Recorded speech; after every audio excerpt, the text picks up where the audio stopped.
Sentar, irmãos. Amados, abramos a palavra do Senhor no Salmo 20.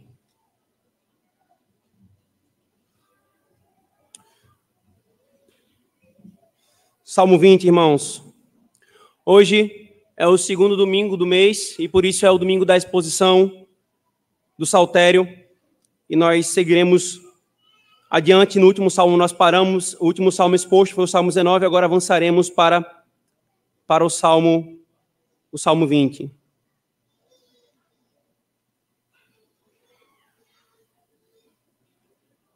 Diz assim, irmãos, a palavra do Senhor. Ao mestre de canto, Salmo de Davi. O Senhor te responda no dia da tribulação.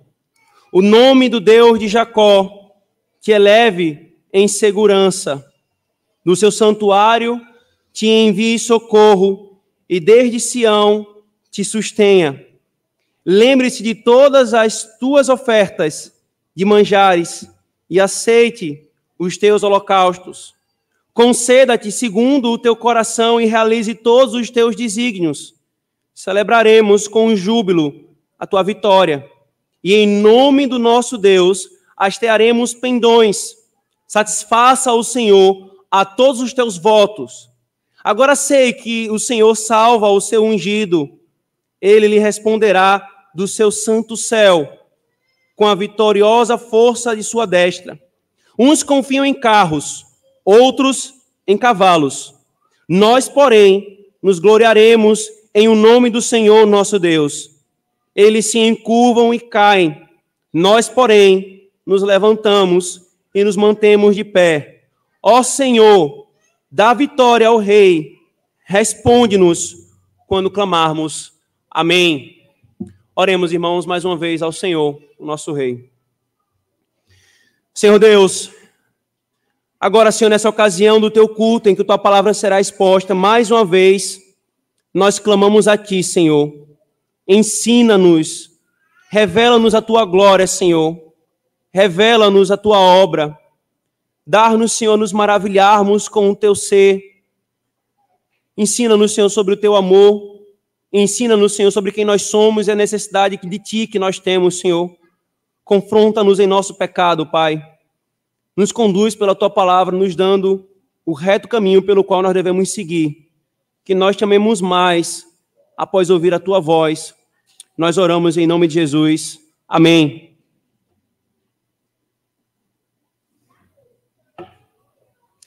Os irmãos sabem que, a maioria aqui dos homens sabem, na verdade, da nossa igreja, sabe que eu não torço para times.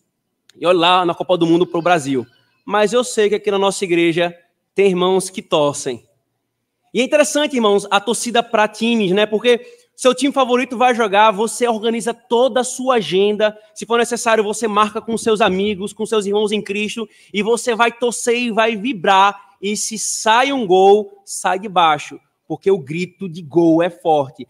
Agora, o mais gostoso, todo mundo sabe, ao que me parece, não é o torcer naquele momento, é o dia seguinte, quando você sai mandando mensagem nos grupos, provocando os irmãos do outro time. Parece uma satisfação quando você torce por alguém e esse alguém ganha. Ou então, quando o seu político favorito está em uma campanha e você se identifica tanto com ele, as ideias dele são as suas ideias, você quer que ele ganhe, de forma que criticá-lo é criticar você. Ele ganhar é você ganhar. Você se identifica com aquele político. O sucesso dele, você pensa, vai ser o meu sucesso.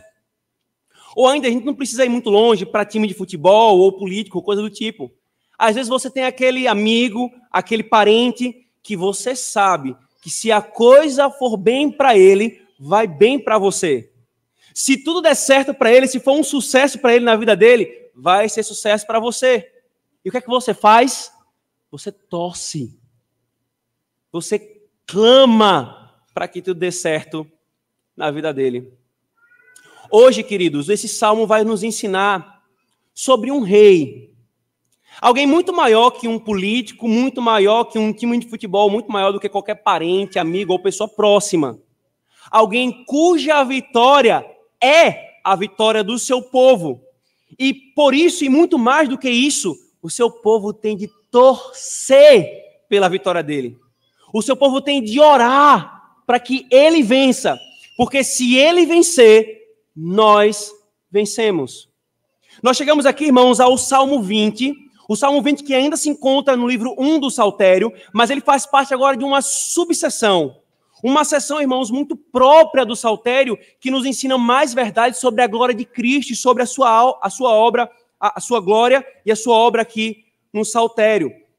Davi, irmãos, ele escreve esse salmo, logo após suscitar novamente a questão do confronto do rei Messias do Senhor com os inimigos do Senhor, logo após ele falar sobre esse Messias que foi injustiçado no Salmo 17, esse Messias que é reconhecido como justo pelo Senhor, esse ungido, aí o Salmo 19, o amor desse ungido pela lei, aí vem o Salmo 20.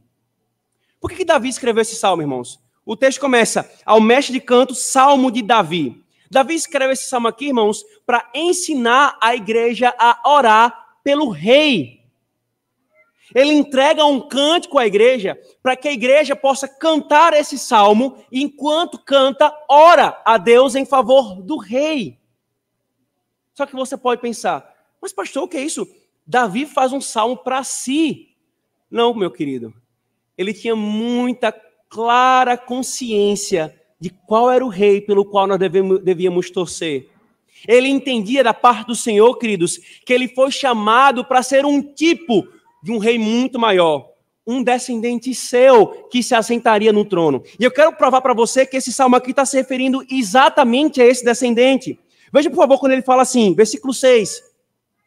Agora sei que o Senhor salva o seu ungido. Ungido aqui, irmão, está associado a todos os ofícios de Israel. Você era ungido, especialmente o de rei e o de sacerdote. Mas como nós falamos hoje pela manhã, sabe o que é que significa a palavra que no hebraico nós traduzimos para o português por ungido, no grego? Significa Cristo. Agora eu sei que o Senhor salva o seu Cristo.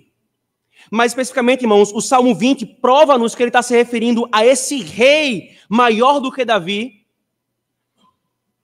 pela posição em que ele está sendo colocado aqui no saltério.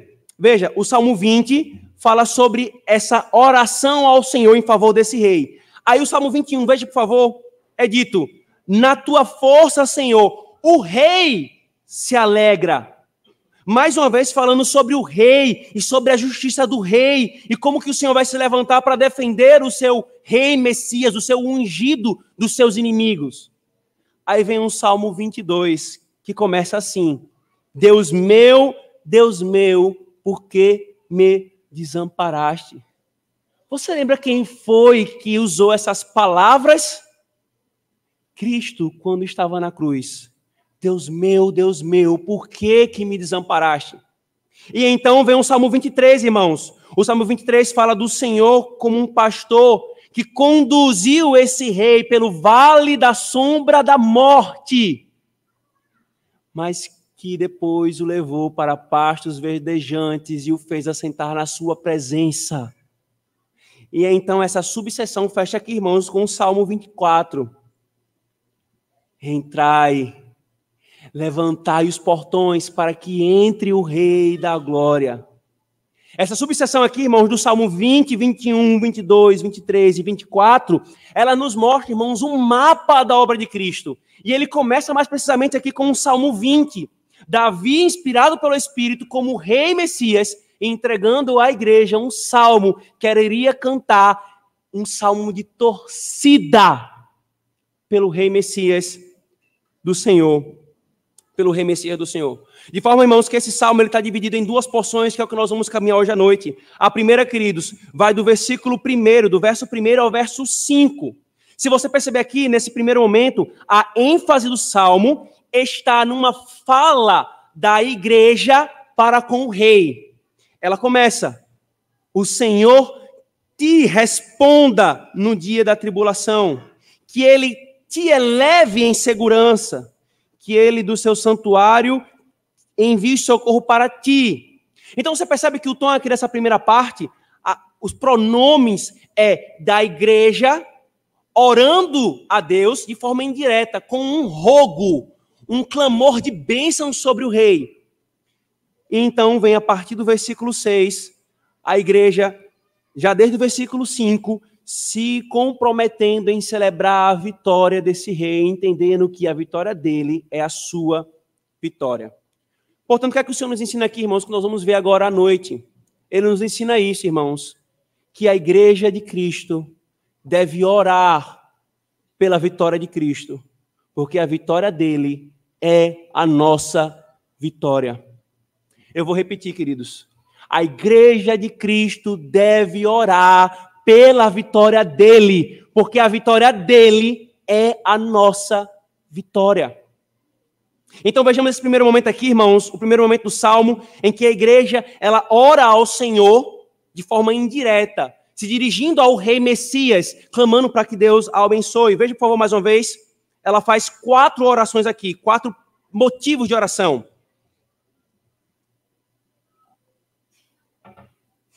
Ela começa: o Senhor te responda no dia da tribulação, o nome do Deus de Jacó te eleve em segurança, do seu santuário te envie socorro e desde Sião te sustenha. Lembre-se, o Senhor, de todas as tuas ofertas de manjares e aceite os teus holocaustos. Conceda-te segundo o teu coração e realize todos os teus desígnios. Aqui, irmãos, mais uma vez, a igreja está se dirigindo ao ungido do Senhor, fazendo 4 pedidos de oração ao Senhor de forma indireta aqui. O primeiro é esse, queridos, que o Senhor responda no dia da aflição. Que Ele te responda no dia da aflição. Queridos, o Senhor, o nosso Cristo, Ele passou por aflição, irmãos. E isso era de tal forma, queridos, que a Escritura Sagrada expressamente diz que ele era um homem de dores. Venha comigo, por favor, para Isaías 53, por favor. Veja a linguagem que o profeta, falando de Cristo, ele se refere a ele. Veja, é dito, Isaías 53, ele era desprezado, versículo 3, ele era desprezado e o mais rejeitado entre os homens, homem de dores, que sabe o que é padecer. E então, mais à frente, ele continua falando sobre o Messias, ele diz, versículo 4, finalzinho dele, e nós o reputávamos por aflito, ferido de Deus e oprimido. Veja, por favor, o versículo 5, finalzinho dele, o castigo que nos traz a paz estava sobre ele, e pelas suas pisaduras fomos sarados. Veja o versículo 7, ele foi oprimido e humilhado, mas não abriu a boca. As profecias sobre Cristo, irmãos, nos falavam que ele seria um homem de aflições, que passaria por muitas aflições. Se não bastasse isso, nos evangelhos nós encontramos o Senhor dizendo claramente, como nós já vimos várias vezes aqui desse púlpito, Mateus 26, ele dizendo, a minha alma está profundamente angustiada. Venham e orem comigo. Ela está triste até a morte, o texto diz. Jesus falou da sua aflição e da sua angústia. Meu querido, Cristo passou pela aflição. E a igreja já orava por ele já desde a antiga aliança. Que o Senhor te responda no dia da tua tribulação. Quando ele estava lá no Getsêmani, irmãos, a Escritura nos diz que ele foi consolado. Sabe quem foi que orou por essa consolação? Desde há séculos antes, a igreja orava que o Senhor te console na tua tribulação, que o Senhor te console na tua tribulação. E ele foi consolado ali, no momento de maior angústia e da aflição. E por que ele precisava passar por isso? Mais uma vez, irmãos, ele precisava ser fiel, sumo sacerdote, ele precisava experimentar todas as angústias da alma humana para poder socorrer a mim e a você nas suas angústias, nas nossas angústias.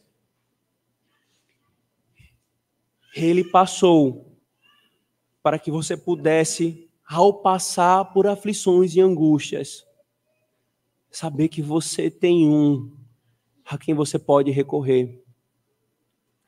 E aqui, querido, veja, as aflições, as angústias e as provações da vida não devem ser entendidas por nós como um desagrado da parte do Senhor para conosco. Nós não deveríamos entender assim, irmãos. O Cristo, o Santo do Senhor, aquele cara sem pecado, passou por aflições e angústias nessa vida. Então, quando você for provado, meu irmão, quando você for afligido por qualquer coisa nessa era, não pense que você está necessariamente debaixo do desagrado do Senhor. Ele pode sim estar lhe disciplinando de algum pecado, mas isso não quer dizer que você está debaixo da ira dele. Cristo foi afligido, sendo aquele que era o maior objeto de amor do Pai. Mas tem outra coisa aqui que ele quer que a gente aprenda, irmãos, quando ele nos fala sobre o seu dia de tribulação, para o qual nós orávamos no Antigo Testamento para que ele fosse fortalecido. Há uma frase de um puritano chamado Richard Baxter, que eu gosto muito, irmãos, que nos faz entender essa relação da obra de Cristo com as nossas aflições. Ele diz: não há um só quarto escuro pelo qual nós passemos que o nosso Cristo não tenha passado antes. Qualquer tribulação, qualquer angústia, qualquer aflição, Cristo passou antes para poder socorrer a mim e a você. Então, meu querido, quando você for afligido e angustiado, olhe para o teu Cristo. Não pense que há falta de amor da parte de Deus nisso. Olhe para o teu Cristo e busque nele consolo. O consolo que ele recebeu para poder te dar. Para poder te dar. Esse é o primeiro motivo de oração que a igreja fez, irmãos. Só que aí vem o segundo. Que o nome do Deus de Jacó, veja o nome pactual de Deus, te eleve em segurança. Do seu santuário ele envie socorro e te sustenha. Aqui vem um pedido de oração, irmãos, que é um combo aqui. A igreja está pedindo para que o Senhor proteja a Cristo. A gente fala assim, Jesus precisou ser protegido? Sim, meus irmãos. Quando ele esteve aqui no nosso meio, não faltou quem quisesse matá-lo.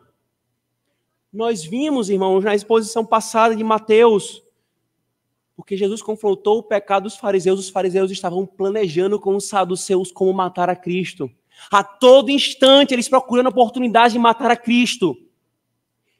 E nunca faltou proteção a Cristo. Nunca.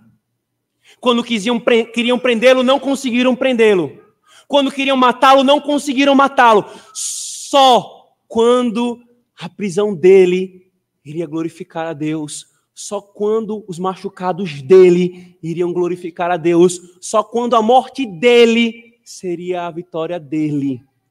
Foi que o Senhor o entregou para aqueles que queriam matá-lo.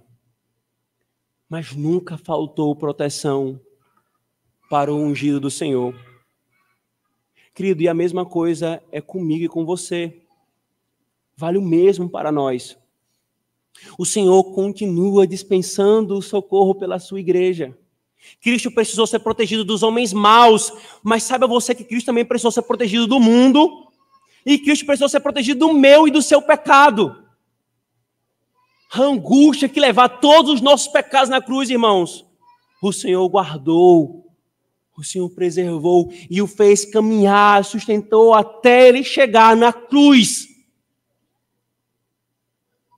A mesma coisa vale para o seu povo que está unido a ele. Não falta proteção para a igreja do Senhor. O Senhor protege a igreja porque ela está unida a Cristo. Então, somente, irmãos, quando o Senhor vai ser mais glorificado, é então que ele nos tira a vida. Quando ele será mais glorificado com a nossa morte do que com a nossa vida, é que ele nos tira a vida. Mas ainda que nos tirem a vida do corpo, a nossa alma repousa segura na presença dele. Ele nos eleva em segurança. Veja que a linguagem é até essa, que ele te eleve em segurança. A nossa alma continuará juntamente com o nosso corpo, guardados e preservados. Ele ora, a igreja ora para que o Senhor responda a Cristo nas aflições dele. A igreja ora para que o Senhor o proteja. Mas a igreja também ora sim. Veja o verso 3. Que o Senhor lembre-se de todas as tuas ofertas de manjares e aceite os teus holocaustos. Que bendita oração, irmãos. Que bendita oração. A igreja já estava olhando lá para frente.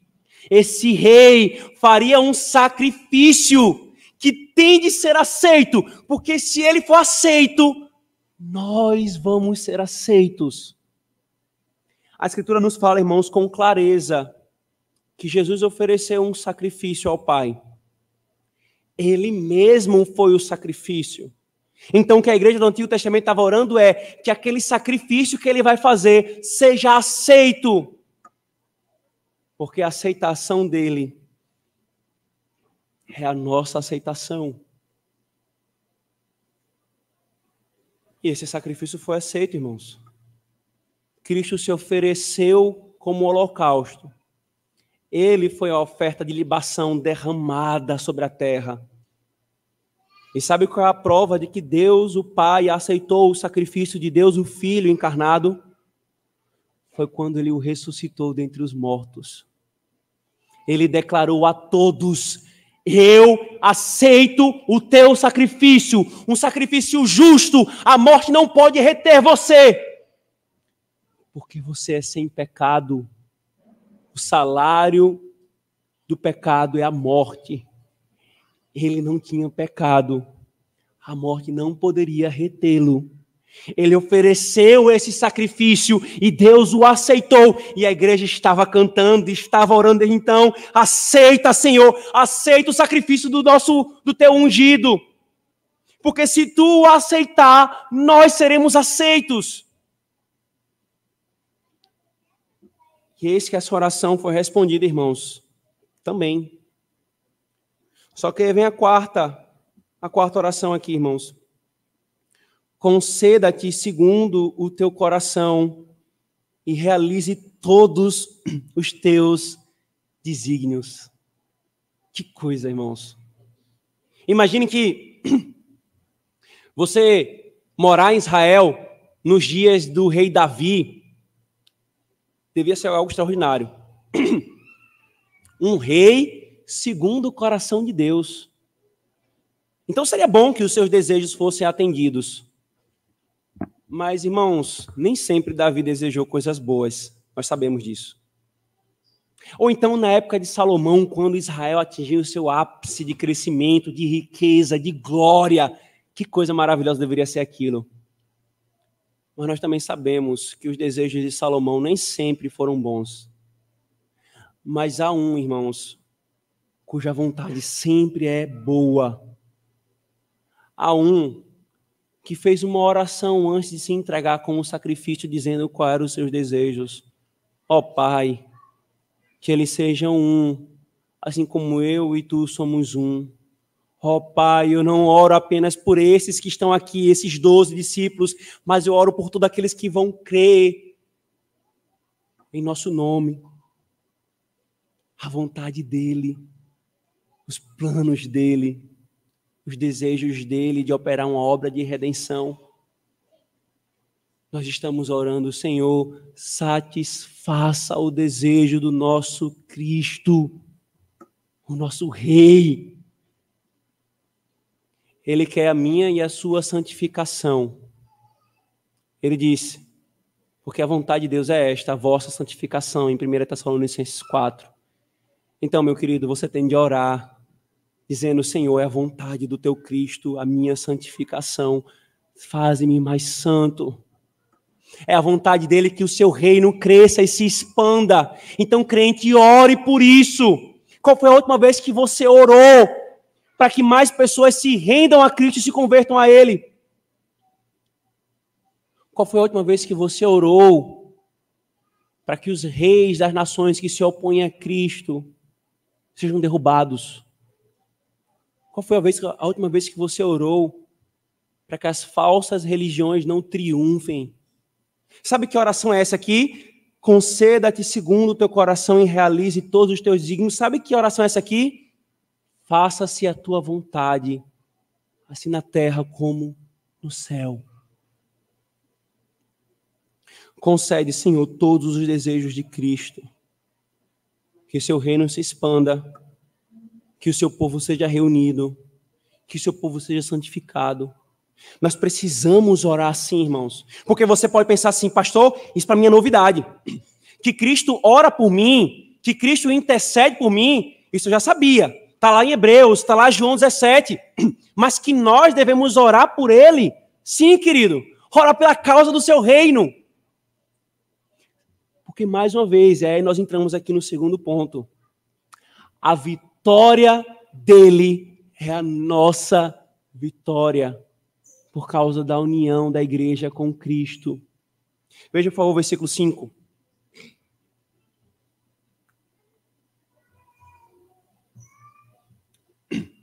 A igreja faz um compromisso aqui, irmãos. Celebraremos com júbilo a tua vitória, e em nome do nosso Deus, hastearemos pendões. Satisfaça o Senhor a todos os teus votos. Como quando Cristo falou, eu vou para a cruz para salvar esse povo. Satisfaz, Senhor, sustenta o nosso Cristo. A igreja orou, irmãos, por Cristo na antiga aliança, para a sua primeira vinda. Ele veio e a igreja teve a resposta da sua oração. Todas as vezes que a igreja cantava esse salmo, ela orava pela obra do seu Cristo. Aqueles que esperavam a vinda dele. Só que essa obra não está, irmãos, finalizada. Isto é, falta a consumação de todas as coisas. Então, irmãos, nós devemos continuar orando. Devemos continuar cantando esse salmo com toda a força do nosso coração. Senhor, tu deste a primeira vitória ao nosso Cristo. Agora nós aguardamos o dia em que ele vai voltar vitorioso, triunfante. Não mais como um cordeiro mudo, mas como um leão tomando vingança dos seus inimigos. Senhor, converte os teus eleitos, apressa a sua volta, faz com que o teu reino se expanda sobre a terra. Volta, Senhor Jesus. É assim que nós estamos orando, queridos. Dá-nos a vitória derradeira, Senhor. Salva o teu povo.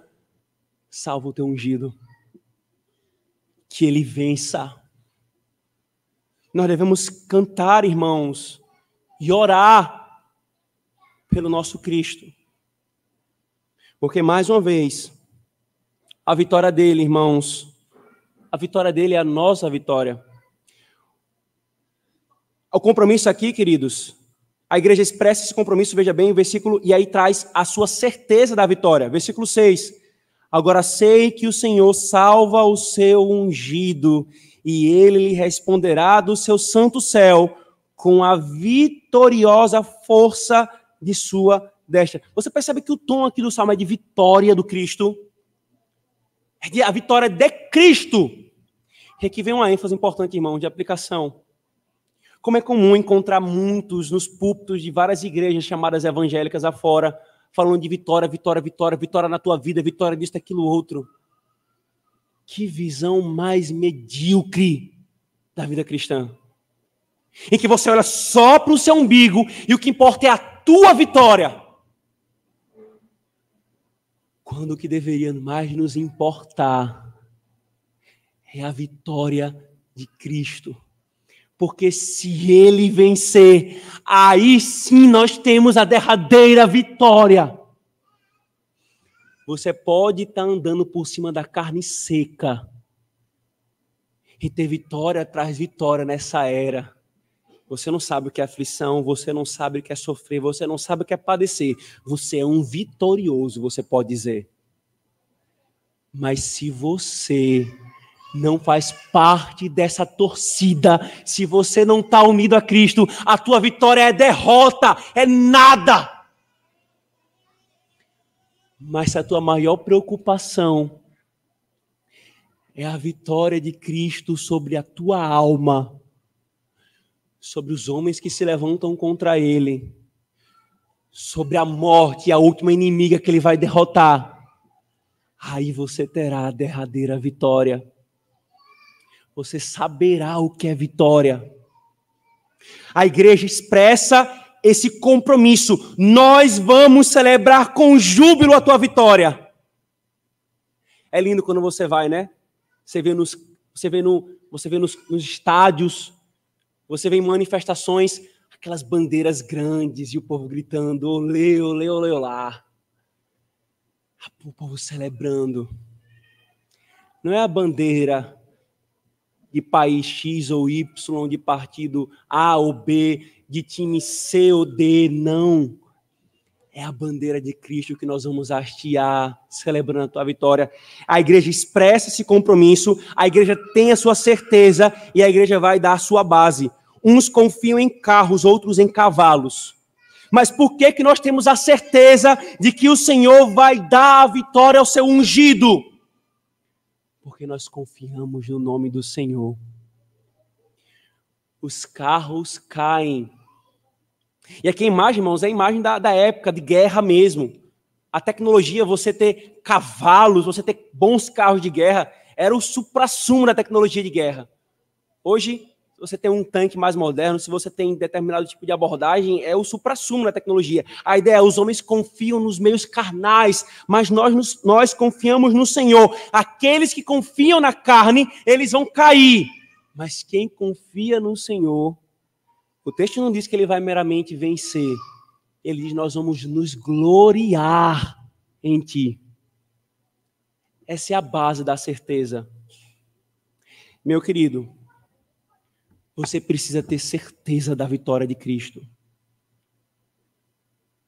Você precisa ter certeza de que Ele vai vencer. Já começou. A igreja orou na antiga aliança para que o Senhor ouvisse e socorresse o seu ungido e desse a vitória. Ele deu a vitória na cruz. Ele o ressuscitou ao primeiro dia da semana, ao terceiro dia da sua morte. Vitória. Mas essa vitória não está completa ainda. Nós aguardamos o golpe final. Tenha certeza. Como a igreja está cantando aqui com certeza, agora eu sei que o Senhor vai dar vitória ao seu ungido. Tenha certeza, crente. Pode estar tudo ao nosso lado ruindo, mas nós vamos olhar para o céu e ver o nosso Senhor voltando, vencendo e vitorioso. No último dia, todos os olhos vão ver. Nós vamos ser ressurretos entre os mortos se nós não estivermos vivos. Sem dúvida, nós vamos poder dizer, quando vermos Cristo voltando da glória, em glória, nas nuvens, dizendo, agora eu sei que o Senhor salva o seu ungido. Ele deu a vitória a ele. Ele deu a vitória. Você precisa crer. Você precisa crer e esperar. Tem algo interessante nisso aqui, queridos. É interessante como que a igreja orou por Cristo durante séculos cantando esse salmo. Só que o que nos chama a atenção, irmãos, é que justamente na hora em que essa torcida precisava estar lá com todo o gás, não é? Se você já foi atleta, você sabe como é que é isso. Quando você vai jogar com o estádio cheio, aí a torcida fica, vai lá, encoraja você, e você pega um gás e você dá-lhe com força. Se você joga futebol, se é vôlei, se é handball, você está lá todo empolgado porque a torcida está gritando o seu nome, está gritando o nome do seu time. A igreja clamava pela vitória de Cristo. Mas justamente na hora, quando ele estava na cruz, no momento, no ápice de toda a luta, não tinha um de nós lá torcendo. Há um relato, irmãos, eu não conheci esse relato, um pastor, se Deus quiser, algum dia vocês vão conhecê-lo e ouvir a pregação dele, pessoalmente, reverendo Tiago Bahia, um homem de Deus. Ele expôs esse salmo há muitos anos, foi a primeira vez que eu vi a exposição desse salmo, e ele contou uma ilustração, um fato real de algo que aconteceu. Um jogador na Liga Inglesa, Fabrice Muamba, se não me engano é assim. numa das partidas dessa liga inglesa, esse jogador simplesmente caiu no chão. Enquanto estava jogando a bola, simplesmente caiu no chão. E todo o estádio parou, o jogo parou, o que aconteceu? Ele estava tendo um mal súbito, ele estava tendo um ataque ali. Então ficou aquele silêncio em todo o estádio. E os paramédicos correram rapidamente para atendê-lo, para socorrê-lo. E em poucos segundos o estádio começa a gritar: Fabrice Muamba! Fabrice Muamba! Fabrice Muamba! Ele lá no chão, ele teve uma torcida. O Rei da Glória, aquele que estava não jogando meramente uma partida de futebol, estava lutando contra toda a força das trevas, estava recebendo toda a ira de Deus, estava levando o meu e o seu pecado. Ele não teve torcida ali. Muito pelo contrário. Para que você seja um torcedor dele hoje, você precisa reconhecer que você não estava entre esses torcedores, que não é a sua camisa esse time, que você é de outro time, você nasceu em outro time, que eu e você estávamos entre aqueles que gritavam: crucifica-o, crucifica-o. Você não torcia pela vitória dele. Eu e você, pelo amor ao nosso pecado, nós torcíamos pela derrota dele. Cuspíamos na cara dele. E o desprezávamos. Se você quer ser um torcedor desse rei, a primeira coisa que você precisa perceber é: você era um opositor dele. Se você ainda é, ele te chama a você fazer parte desse time, desse reino. Porque veja, você pode torcer pelo seu time, o seu time vai ganhar. E se seu time ganhar, o seu jogador favorito vai ganhar uma bolada, pode ter certeza. O quanto você vai ficar mais rico com isso? Nada. Você estava lá, todo feliz, torcendo pelo seu time, gastou horas da sua vida torcendo por aquilo, comprou uma camisa, comprou comida, reuniu a galera, torceu, ganhou, é isso aí. Ele está rico e você está pobre. Mudou nada.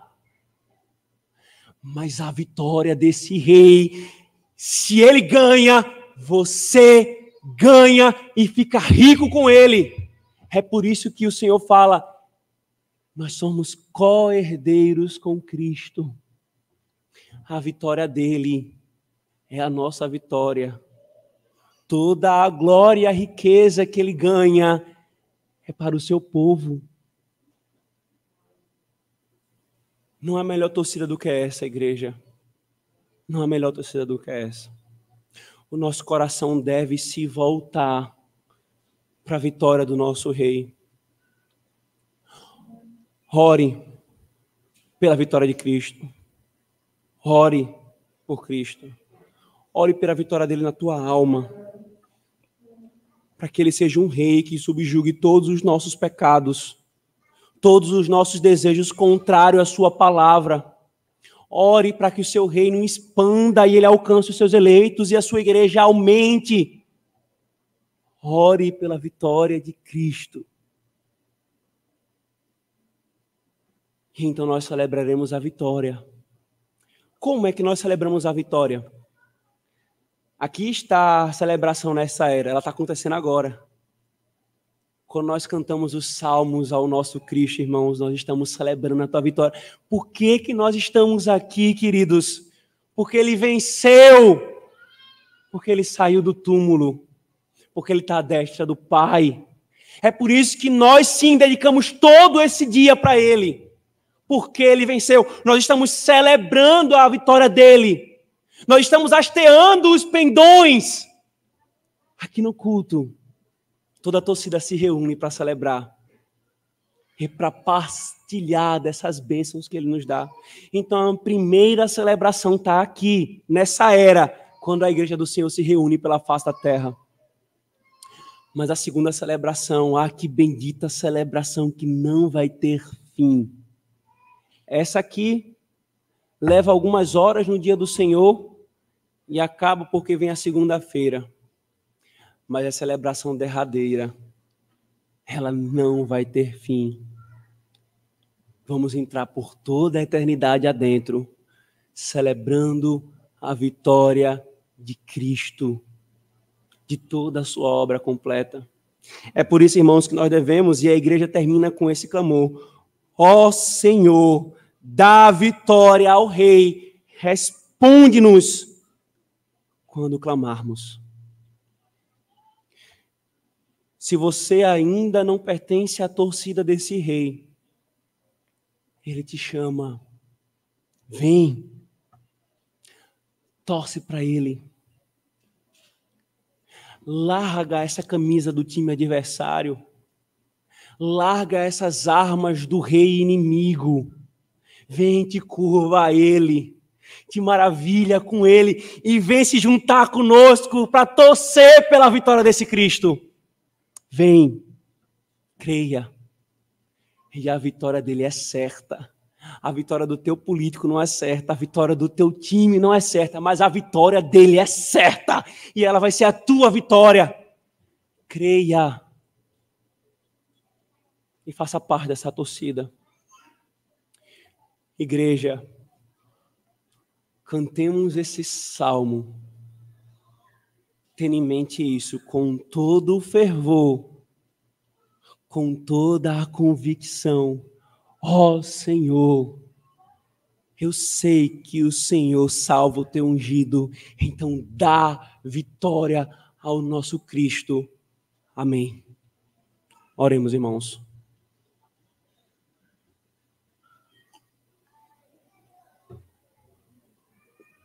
Senhor Deus, nós te bendizemos, Senhor, por nos dar esse salmo maravilhoso, que nos ensina a torcer pelo nosso Cristo, a orar por Ele, Senhor. Nós te louvamos porque o Senhor respondeu no dia da sua tribulação. A igreja do Antigo Testamento orou por Ele. Do santuário tu enviaste socorro a Ele, tu o sustentaste. Tu lembraste de todas as tuas ofertas e tu aceitaste o holocausto que Ele fez de si mesmo. Agora, Senhor, nós clamamos, continua concedendo todos os desejos do coração do nosso Cristo, Senhor, porque nós celebraremos com júbilo a tua vitória, a vitória dele. Em teu nome, Senhor, nós estaremos pendões. Nós temos certeza, Senhor, de que tu salvas o teu ungido, que o Senhor responderá do céu e dará vitória a ele aqui, sobre a obra do reino dele na terra, Senhor. A nossa confiança, Senhor, está posta em ti. Uns confiam em cavalos e carros, mas nós confiamos em ti, Senhor. Eles se curvam e caem, mas nós nos levantaremos e nos permaneceremos de pé, porque o nosso Cristo está de pé, Senhor, diante de ti. Portanto, Senhor, dá vitória ao nosso Rei. Subjuga os seus inimigos, Senhor. Subjuga o nosso coração a Ele. Que nós não nos levantemos em rebelião, mas que nós nos curvemos, Senhor, em devoção. Responde-nos, Senhor, quando nós clamarmos, satisfaça os desejos dEle, e nós seremos felizes, Senhor, porque a vitória dEle é a nossa vitória. Nós oramos em nome de Jesus. Amém.